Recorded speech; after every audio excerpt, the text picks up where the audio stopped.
cannot be transacted fast.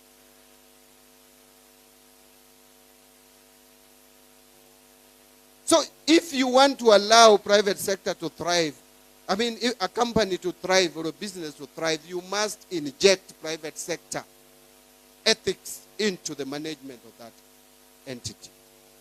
That is why I am saying, apart from Safaricom, look at KCB. Kenya Commercial Bank was on its knees, was barely surviving a while back.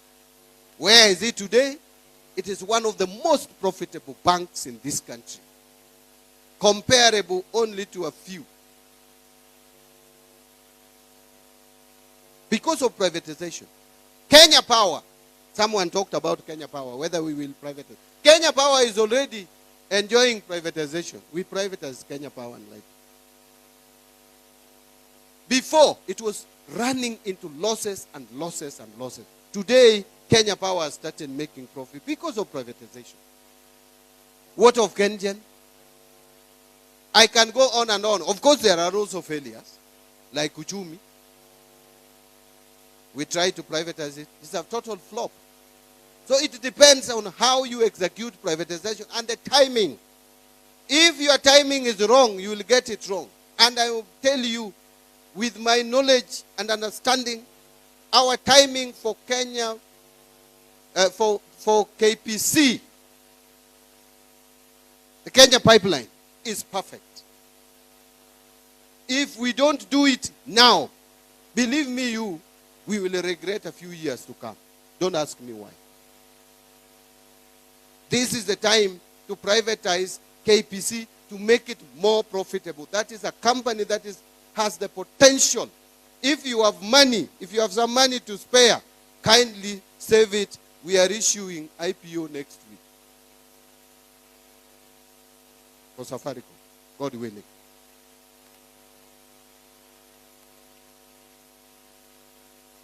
Thank you. Wacha sasa nirudi kwa off the cuff. And I want to say this in English before maybe you allow me. I know there are a few of us in the gathering who don't understand Doluo, including my great friend, Deputy Governor. Lakini siku hizi unaishi hapa Migori. I am sure you understand a lot. If I were you, I would still continue pretending that I don't understand. Yes, nijue kina nani wananisengenya. But let me point out the following. I have spoken a lot about budgets. And ladies and gentlemen, maybe you don't know. Let me tell you. Many of you who saw me lose weight when I got into this office, you don't know why. Our economy for a long time has been on its deathbed. To the extent, inafika tarehe 15 and you have not cleared paying salaries for public servants. It was that frustrating. 15 of the following month, people who have worked for the government have not been paid in full. Loans, external loans are coming up for payment. Debt settlement. And you don't know whether you will pay them or not.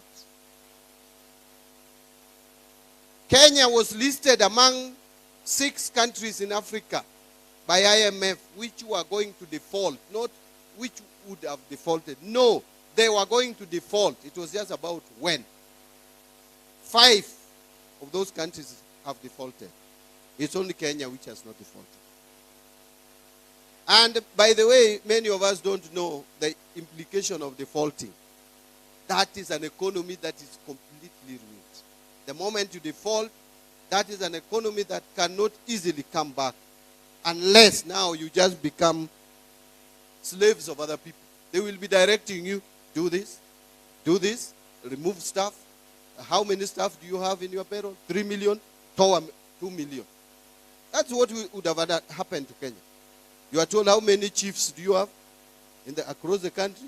We have 10,000, remove 5, remain with only 5. And you have no choice, you'll take them home. How many county commissioners? Go home. How many teachers?